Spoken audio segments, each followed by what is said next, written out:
You may have noticed, social media loves to hate on data centers. But are there positives? What opportunities do they create? What are the challenges? Is there a way for cities to do this right? I'm excited for you to hear our conversation with Evan Berrett of Eagle Mountain. He brings some nuance to the data center debate, and he's got a unique perspective on how data centers, when they're developed thoughtfully, can actually benefit cities like Eagle Mountain and especially the people who live there. Before we jump in, though, I want to share something that happened just this morning. We got an email from a resident in one of the cities where we recently conducted a survey. She serves on a facilities utilization task force and was wondering about retired residents and seniors and how they use city facilities. Instead of asking someone to run another report, she went right into the city's OnPoint dashboard. And on this page right here about community center visit frequency, she went ahead and turned on these filters of residents and people ages 50 and older, and was able to see that 28% of seniors never use the community center, and most of them are using it less than monthly. But there are 17% that are going very regularly, and 11% that are doing it a few times a month. By using the built-in dashboard filters, this resident was able to easily answer their question, all on her own. This is exactly why we build our dashboards the way we do. Good public data shouldn't only be accessible to analysts or city managers. Residents, committees, elected officials, and staff should be able to explore it, understand what their community is saying, and use it to make better decisions. You can see how quickly she was able to turn survey results into information that actually mattered for the work she was doing. That's the kind of thing that makes us here at OnPoint pretty happy. Now, let's get to the show. Welcome to On Point with Ron Gailey, where we meet with city leaders to discuss pressing issues, best practices, and ways that citizens and leaders come together to build their communities. City and municipal leaders have some of the toughest jobs in America. They're bombarded by expectations and conflicting demands. This podcast explores how successful leaders navigate that complexity. And now, your host, CEO and founder of On Point Insights, Ron Gailey. Hello, everybody. I'm Ron Gailey. I am the president, CEO of OnPoint Insights. We have with us Ryan Young. Hello. And Peter Johnston. They're all on my team. But we also are blessed to be with Evan Berrett of Eagle Mountain, Utah. And we were catching up with Evan a few days ago and just talking about things that were going on. And he mentioned the approach that Eagle Mountain is taking to data centers. And so we wanted to jump in. Evan, first, tell us a little bit about your role with Eagle Mountain, and then let's jump in and talk a little bit about data centers.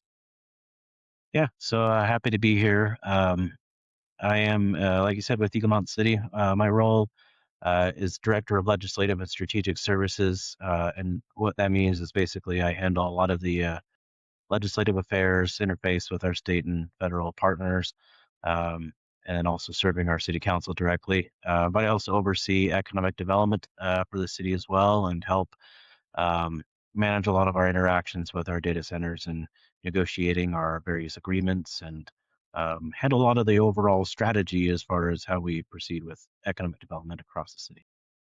Perfect. So yeah, we were talking and he was mentioning that Eagle Mountain, Utah is pursuing data centers.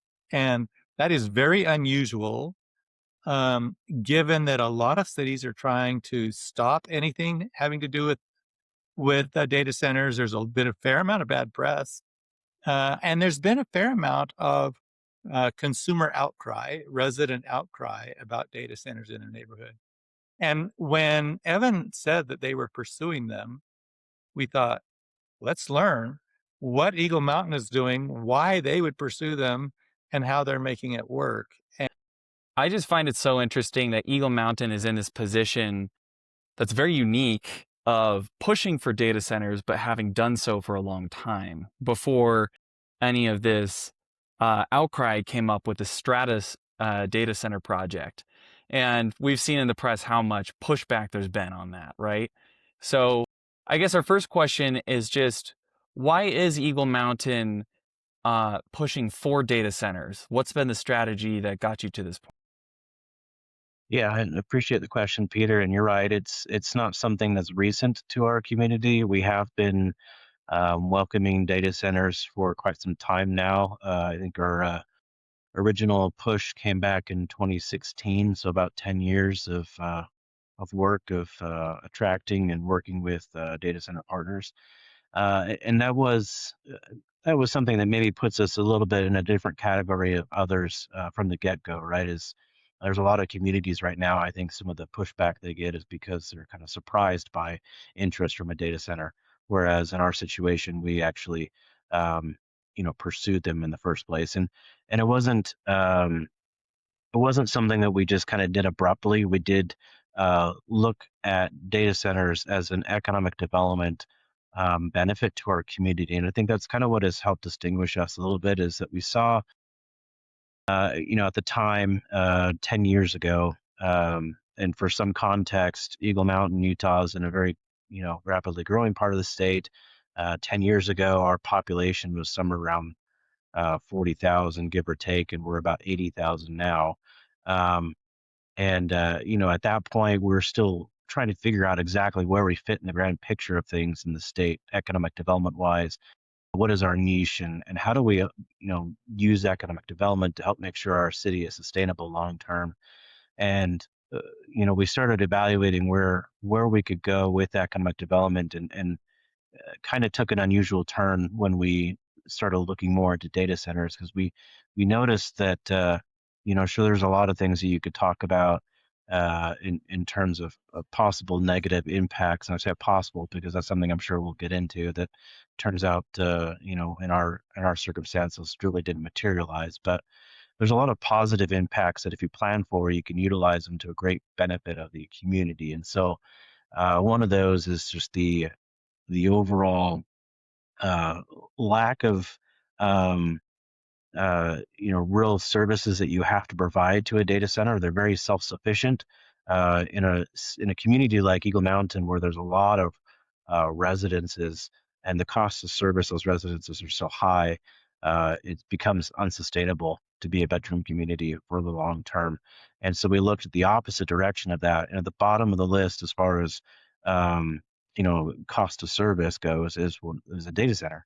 A data center, more for the most part, handles a lot of its own fire suppression and police services, and handles a lot of everything else as much as they can.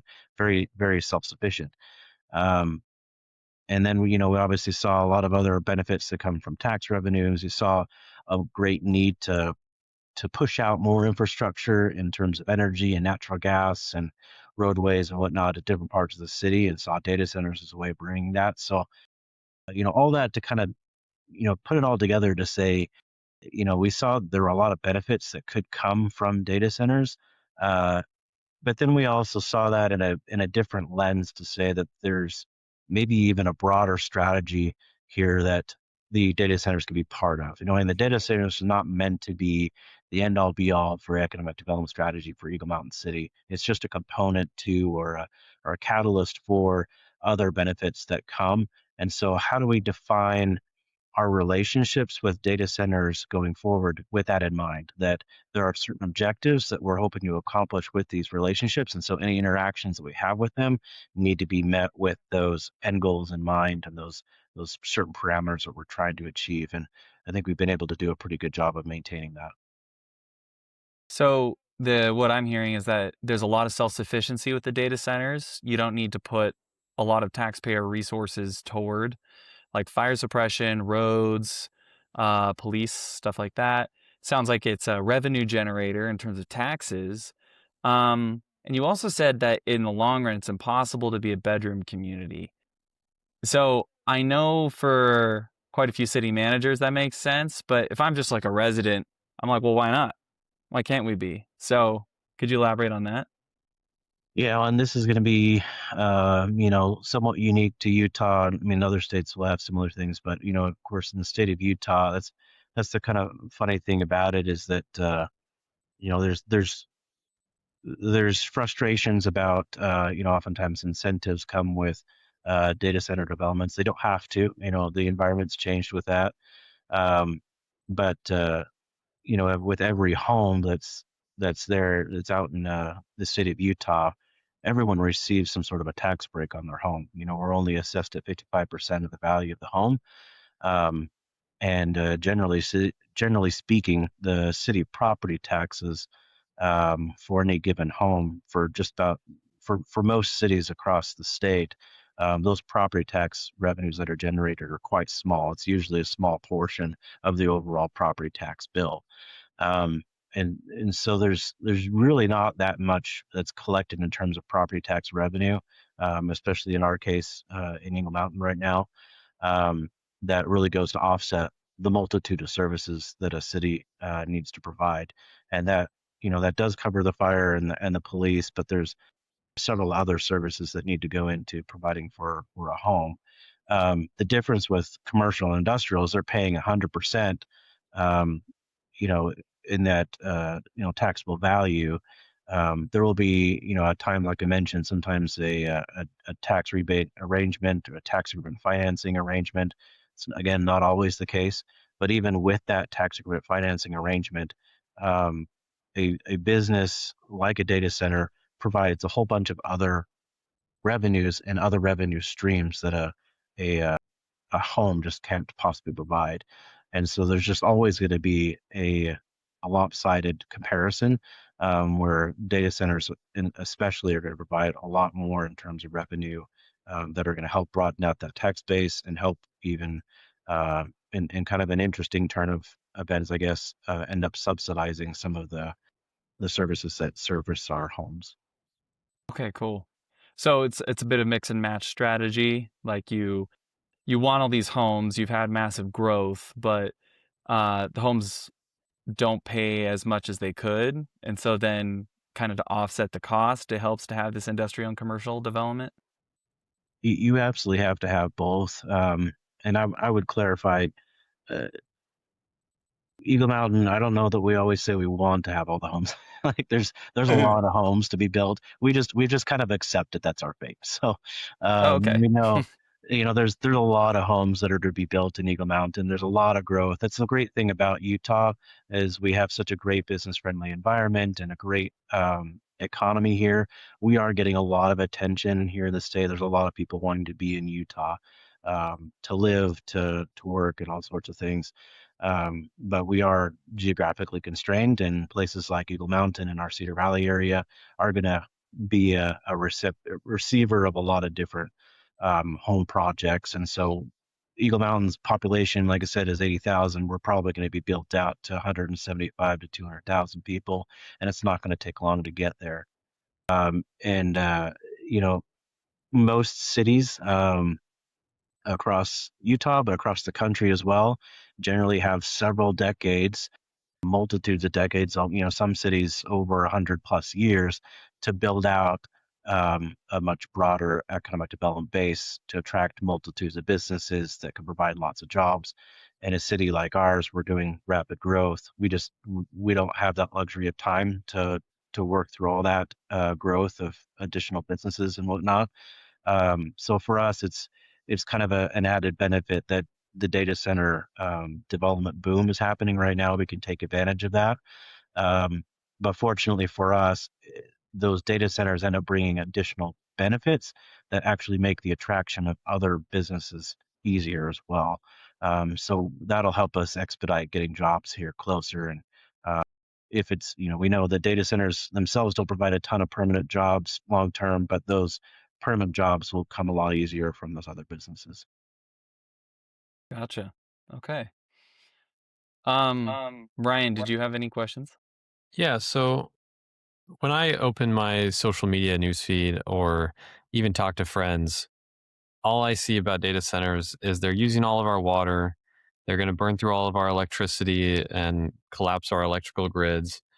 Um, they're probably causing massive amounts of light pollution, which, Eagle Mountain has a lot of people that care about dark skies. And so, um, I guess, what are you seeing in terms of resident reactions locally in Eagle Mountain? Because my perception, at least, is that it's largely negative among public discourse.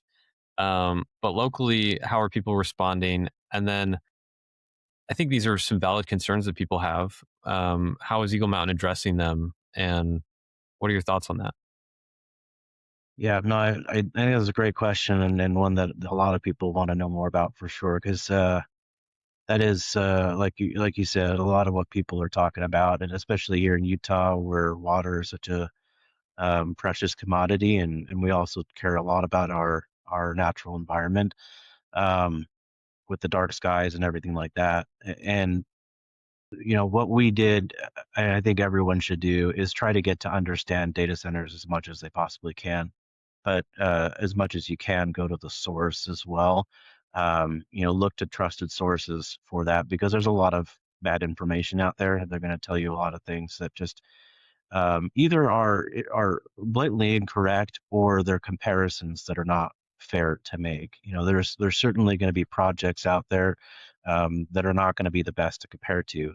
You could say that there are certainly data centers out there that do use quite a bit of water. That's, of course, when I say that, that's relatively speaking, right?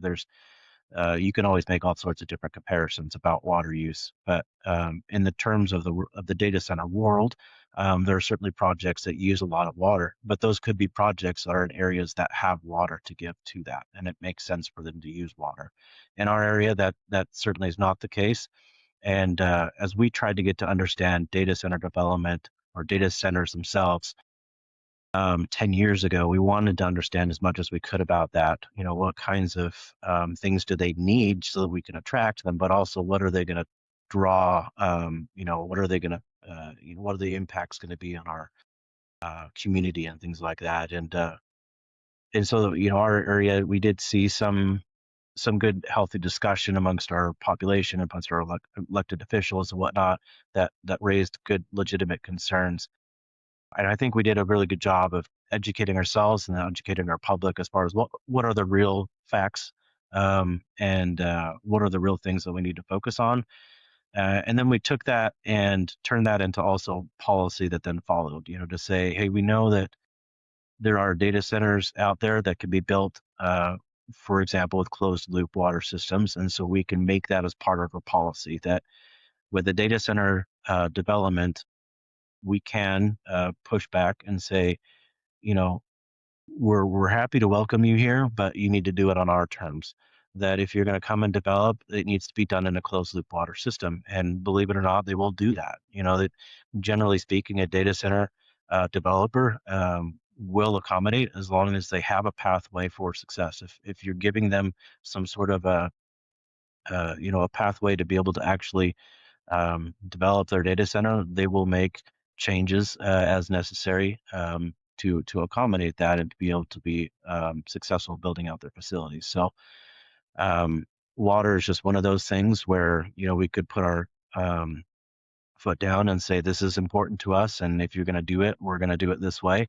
But we translated that to everything else as well, to say dark skies is really important to us as well. That construction lighting needs to be shielded. Any of the permanent lighting needs to be shielded. It needs to be facing away, from the skies, but also from our public as well. With electricity, there's been a big push on a few fronts, partially on how are ratepayers going to bear the brunt of data centers being developed, but then also the environmental impacts of on-site generation or nearby generation facilities. And we've also, taken those policies as well to say, how can we make sure that these data centers can be successful, but do it on our terms. And so we put together an overlay zone as far as how to have generation done. We've stipulated some things as far as how those projects are to be built out. And so you can really structure this in advance, and that's what I would highly recommend, is getting yourself really educated on these things so that you can go ahead and set some of these policies or parameters well in advance, to have these good conversations with the data centers when they do. Are there any policies that, in retrospect, you should have had in place a little earlier, or did all of them? Did you peg them all in advance and get them right? Yeah, I mean, we're definitely not perfect. I think there's definitely things that we could always have done better. I think probably the biggest things that come to mind had to do with the overall construction of these data center projects. Um, these data center projects, it's going to depend, right? Not every data center project is the same. Sometimes you have one 100,000 square foot building, and that's pretty low impact overall, because really the fact of the matter is these buildings aren't really all that elaborate when it comes to their construction. What's more elaborate is what goes inside of them. Um, but in our case with Eagle Mountain, we're seeing large campuses of data centers being built out with several buildings covering 300,000 square feet and higher.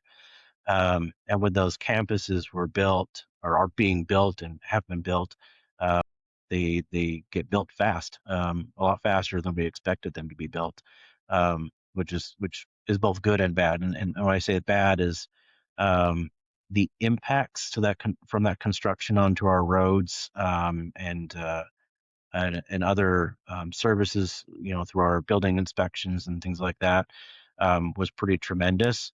Fortunately, we have had some good data center developers in our area who have recognized that that impact has been pretty high and have been willing to work with us to reduce those impacts, and they've made additional investments on top of what they were obligated to do, to help improve our road systems and help make sure that we were able to work with them on staffing with inspections and things like that. And so that's been largely dealt with. But I think in hindsight, we probably would have um, not just tried to anticipate the ongoing permanent impacts of having a building that's established there, but tried to more closely look at the impacts during construction. Okay. Here's another question for you. So, if I'm another city manager and I'm interested in economic development, um, I guess what are the mix of ingredients that make a city ripe for a data center? What makes it attractive? Is there something in place that Eagle Mountain had that made it better? And then I guess a follow up is like, do you need a certain amount of leverage to be able to put your foot down about certain things, or would they just go away? These data center building companies. Yeah, I think there's three primary things right now that are really driving where data centers develop. The first is energy availability, and that could also include infrastructure for energy availability. The second is a willing population or a willing leadership of that population to talk with. And then the last one is available workforce, and not necessarily on the long-term permanent workforce, but on the construction. So if you're super rural, um, and there's just no way to get uh, hundreds of people out there to help build out a facility, then that might be a barrier. Um, but those three things kind of are what has established that. Back when we were really evaluating data centers and what would attract them back in 2016, we did look at other factors as well that made Eagle Mountain stand out. Data centers, for example, are facilities that really need to run 24/7 and be uninterrupted as much as possible. And so things like natural disaster possibilities, that is something that was a factor in Utah. There's always the possibility of an earthquake. And so we looked at that and said, uh, we evaluated where Eagle Mountain stands as far as earthquake potential goes, and found that our area has such a little liquefaction potential, and we're far enough away from fault lines that we're a little bit safer than most places, and so that was attractive. Um, Interstate fiber connectivity is going to be pretty vital because your standard, um, fiber provider, a Comcast or otherwise is not going to cut it. It's going to be, these major interstate lines that they're going to tap into. They're not going to go through regular commercial providers. So, um, but then, yeah, on the power availability side of things, they're looking for pretty high voltage transmission lines. In our area, we have 345 kilovolt transmission lines.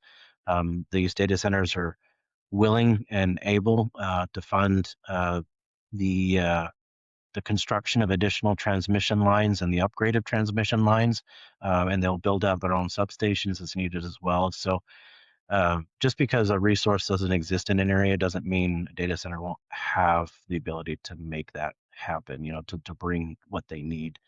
Um, but by far and away now, the biggest contributor is going to be, is there an interest in allowing data centers? If they just know that a community has already put moratoriums or that there's already been discussion against data centers, they're probably not going to move on that. That's the sentiment from data centers has changed quite a bit, given, as you mentioned at the beginning of this, that there has been a lot of pushback. They are actively trying to change a little bit of the conversation and try and bring value to a community rather than mitigate impact so much. And so they're hoping to turn the conversation around where people are more desirous to see data centers and are more invited. And so they're not going to necessarily try and push their way in as much as maybe they were perceived to have been doing previously. Tell me, I'm sure communications has been an important thing with your residents, and there are some places elsewhere in Utah where, like, everything was approved, and then the residents kinda rose up in rebellion and caused all kinds of mayhem. Yeah. And how what have you done to well, first of all, have you received much kickback? And then what have you done to really help your residents see your vision? We received a little bit of pushback at the very beginning just because it was very new, and it was something that a lot of people just didn't understand yet, especially since being 10 years ago, data centers in general still were kind of new for people to kind of get their arms around and understanding what they were. But since then, we've fortunately been able to see after our first data center project, which was built by Meta.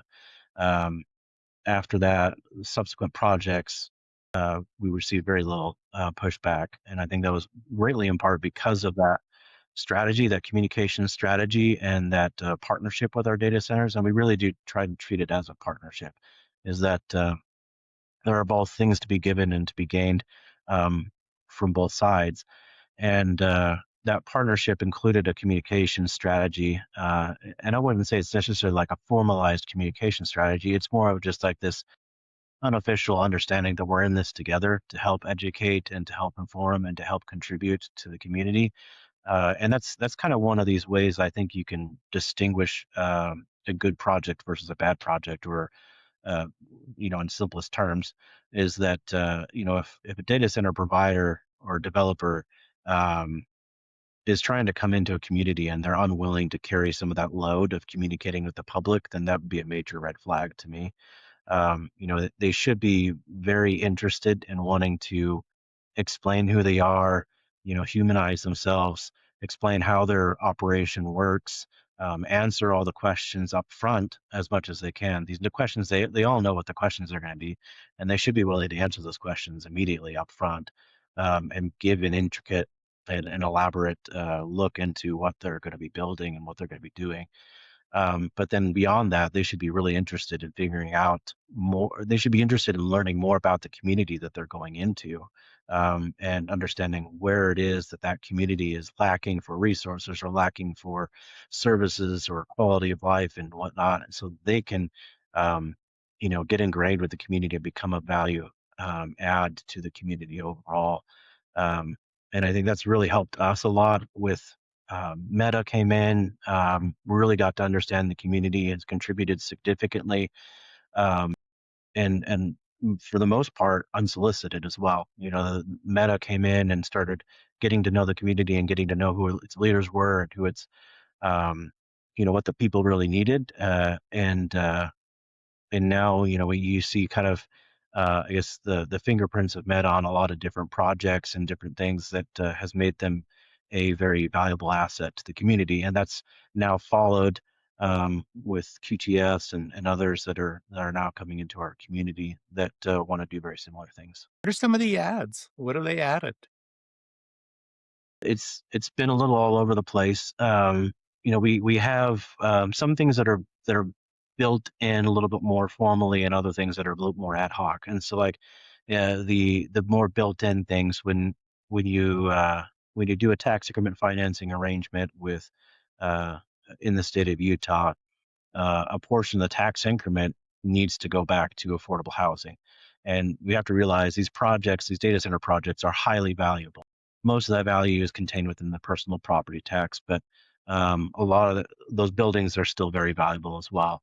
And so we only have one campus right now that is fully active and generating tax increment, but that one project alone is generating 1.5 million dollars a year for affordable housing initiatives in Eagle Mountain alone. And that's going to be in perpetuity for the duration of the project. And what we anticipate with QTS and these other projects that are coming online, we'll get to a point where we're starting to see $5 to $7 million a year coming to Eagle Mountain for affordable housing projects, which are translating into down payment assistance programs, revitalization programs, all sorts of things like that. But these data centers are also getting into, like I said, various aspects of the community. They're contributing significantly to our school districts, for example. The Our metadata center campus has paid for Chromebooks for all of our high school students, for example. Really? They've built out flight simulators because our high school is the Cedar Valley Aviators and they have an aviation program.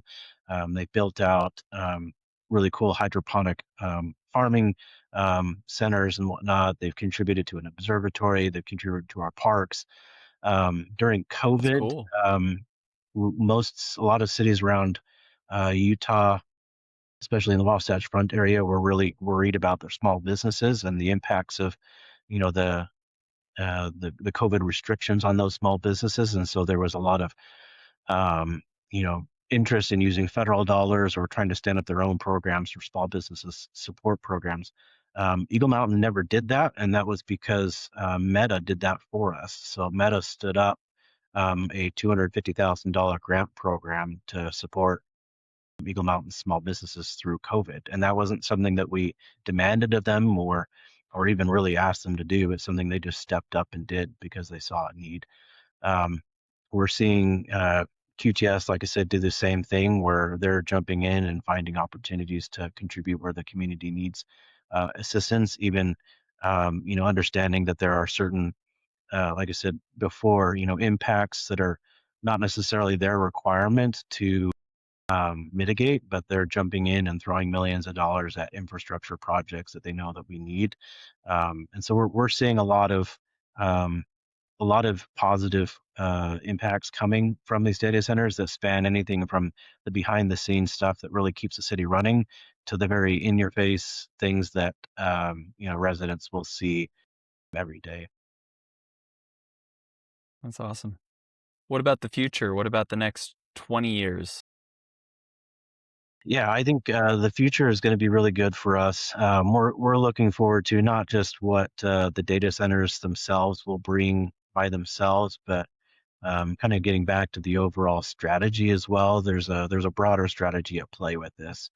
Um, you know, Directly the data centers themselves will provide a lot of good tax revenues. A lot of the revenues that come, some people don't really realize is like our municipal energy tax revenues. Municipal energy tax revenues will bring in several $1 million a year per project, and that will make a big difference in us being able to deliver services and better capital projects and things like that for our community. But beyond that, we're looking forward to seeing these data center developments help us play out that broader strategy of other economic development projects coming with other businesses. Um, it's been interesting to kind of see this already start to play out where part of that strategy was we knew that down the road, energy would be a big factor in attracting any business, really. You look at an advanced manufacturing facility, for example. I know that there's a John Deere factory somewhere Midwest U.S., and I think there's a Samsung factory I was looking at as well in Texas, and both of those needed somewhere around 100 to 150 megawatts of electricity. And most communities can't just find 150 megawatts that they can just bring about for this. And so you're going to have to look at what can the grid pull suddenly for you, or can you provide a power generation facility? And again, the power generation facility is not something you can just kind of spin up real fast. Um, but having the data centers, for example, has made that conversation a lot easier. Where if we wanted to attract a power generation facility, we wanted to make sure that one gets developed for our broader economic development needs. They don't just build anywhere. They're not going to just build necessarily for a single user. They're going to want to see, it's going to be a much better situation where you have multiple users. Um, to be able to pull power off of that. And so we, when petitioning these different power generation, companies and whatnot, and that spans from the solar all the way up to nuclear. And we've been really active in the nuclear space as well. Once we mention that we have several data centers being built, the conversation changes immediately, because you got large load users who are also extremely reliable and long-term investors into that power generation. And so now we're able to go to these power generation companies and say, let's go ahead and do some projects here, and then let's build something that's over the capacity of what the data centers need, and then we can use that excess capacity to then attract other potential projects to our area. And that has been so far a very productive strategy that has been really, really well received, and we're starting to see some benefits from that already. So is nuclear on the way? I would say it is. Yeah, it's something we've been working on for a few years as well. Hey, Evans, Okay. how much water does one of these units use? When you say units, you mean data centers, or? A data center, yeah. Um, Does it use a lot of water anyway? no, so I would differentiate too. There's different technologies in use. So an example, our Meta data center does not use a closed loop system, but it is a highly efficient. It's basically a your most efficient version of a swamp cooler. It's an evaporative cooler sort of a system. But what's interestingly, I think, not talked about is how little they use it.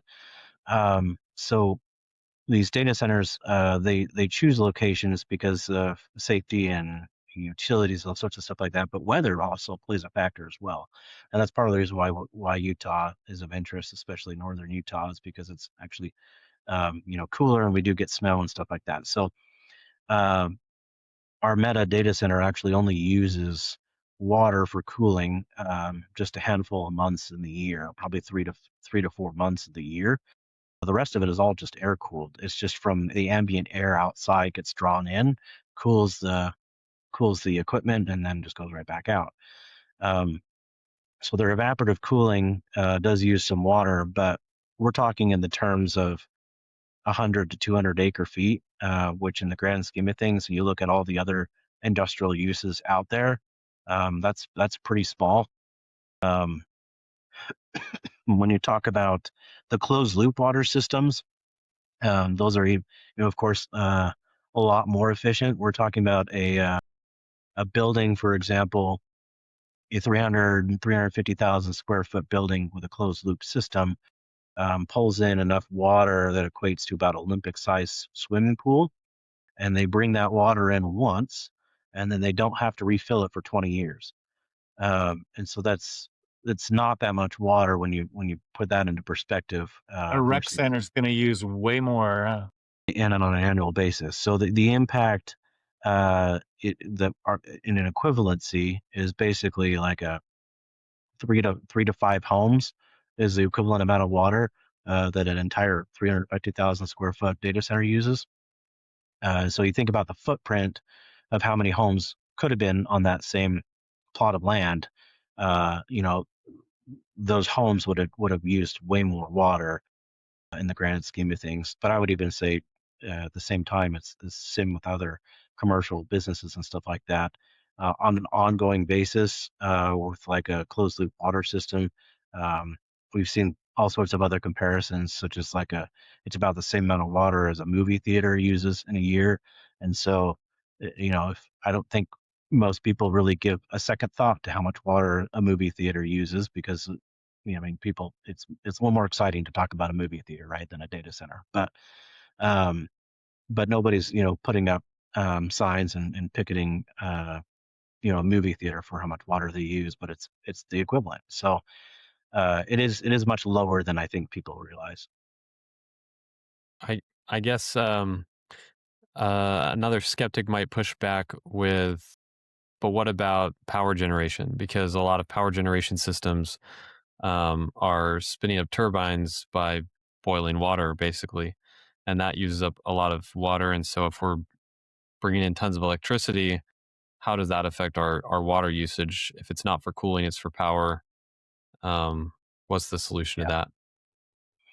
that? The good thing is that there's already been solutions. It's just there hasn't been necessarily policies put forth to establish which solutions we're focusing on. Um, in Eagle Mountain, we have done that, and others would probably be better off doing the same. Where we know that can happen with natural gas, can happen with nuclear and whatnot. There's a precedent there that says that for sure you can have high water uses of those technologies, but it doesn't have to be that way. The technology already exists to do air cooled versions of those. Um, and especially in the nuclear industry, Eagle Mountain, like I said, we have our overlay zone that allows for nuclear in our city, but we have specified that that is only for the fourth gen nuclear reactors that are being developed that don't use water cooling. These are not the liquid, they're not the pressurized water reactors. And so, you know, by design, these nuclear reactors are either using very little water or no water at all because they're using some other medium for cooling. And so we're effectively eliminating that issue on the power generation side. But even on the natural gas side, where some water gets used, there are certainly technologies out there that allow you to not use water or use very little water, and we've enforced that and are proceeding forward, and it is being realized. Our Meta campus right now has been built out to about 500 acres, but there's another 500 acres under development right now, and that expansion is being built with an on-site natural gas power generation facility, the first of its kind that was permitted in Utah for behind the meter, and that is a very low water use natural gas facility with the anticipation that it's also only semi-permanent. It could be removed and replaced with something more efficient, or it could be removed and replaced with nuclear or some other power generation as needed and as time produces better technology. Well, Evan, this has been a treat to learn. I've learned a lot. It's pretty awesome to think of the broad picture you guys are taking. Like, I don't know if our audience knows it, but Eagle Mountain has been among the most progressive at wildlife preservation. And I mean, it's out in the desert, but there's like deer and elk and all kinds of things that live out where they live, where they are. And they have wildlife corridors, so they have all kinds of things. But they're also thinking broader in terms of, well, uh, we need to also have we need to have revenue for the city to survive. We need to have the right things for our citizens, and they're doing a wonderful balancing act. And it's pretty unusual to see somebody who is so thorough. Oftentimes they're one way or the other, right? And so Eagle Mountain, in my view, in my experience seeing cities, is one of the best at thinking holistically about how to have a healthy city. That's my take on it. Do you have any ads, Evan, on that? Yeah, no, you're right. I mean, it's we find ourselves in kind of an interesting and unique opportunity um, to take some things that are otherwise controversial and see how they can fit into a community that has a lot of opportunity to do a lot of good for the state abroad. You're mixing things which are perceived really bad with things that are perceived really good, and we really want to show how the things that are perceived really bad um, can be done in a way that are very positive and that they can all be mutually beneficial. Because you're right, we do really care about our wildlife. We really care about being able to provide that housing supply for the state, for housing affordability to be a reality. There's a lot of things that we're trying to contribute overall, and not just look inward and what we can gain individually as a city. Um, but these things don't have to be exclusive of one another. They can complement one another, and I think we're demonstrating well that where we show where our interests are, data centers and nuclear and all these other things that are sometimes unpopular, can be actually brought forward as answers to some of these solutions that we're looking for, or improvements upon our own strategies and whatnot. So we can bring resources to bear that previously would not have been available. And I don't know, I think generally as a city, we're pretty proud of where we're at. There's obviously still some ways to go on things, and we're not, like I said, perfect, and we're still trying to work through some things. But I think overall, there's a hope there that I hope we can provide to people, that if a data center comes knocking, it's not the end of the world. It's not going to necessarily be everything is terrible and you need to run away from it. There's a way to go through this in a positive. Excellent. Well, thanks a million. What a pleasure. We wish you every success, Evan. We'll stay in touch. Yeah, appreciate it. Thanks, All Evan. righty. Thanks, Evan. You're all.